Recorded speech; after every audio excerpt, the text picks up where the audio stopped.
Hello বন্ধুরা, কেমন আছো তোমরা সবাই? আশা করবো তোমরা সবাই খুব ভালো আছো, আর আমি তো খুবই ভালো আছি। তো নতুন একটা ভিডিওতে আবার সবাইকে জানাই স্বাগত। সন্ধে সন্ধে রেডি হয়ে চলে যাচ্ছি কোথায় ঘুরতে। তো যাই হোক, প্রথমেই একদম নৌকো পার হয়ে চলে যাচ্ছি ওপারে নবদ্বীপে। তো নৌকা থেকে ভিউটা এত সুন্দর লাগে, ক্যামেরা বন্ধ না করলে কি হয় বলো, আমার খুব ভালো লাগে এই ভিউটা। তো যাই হোক, মনোরম দৃশ্য দেখতে দেখতে ওপার থেকে গিয়ে ফুল কিনে আবার এপারে চলেও আসলাম। ওপারে গিয়ে ভিডিও করা সম্ভব হয়নি।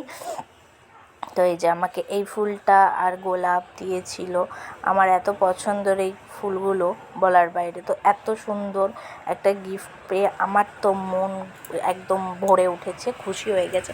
আমার পছন্দের প্রত্যেকটা জিনিস আমি কালকে পেয়েছি। আমার পছন্দের প্রত্যেকটা জিনিসকে মাথায় রেখে কালকে এই বিষয়টাকে, আর সবাই ভাবছো তো এত কিছু কী কারণে, কারণ হচ্ছে এই সেই দিনেই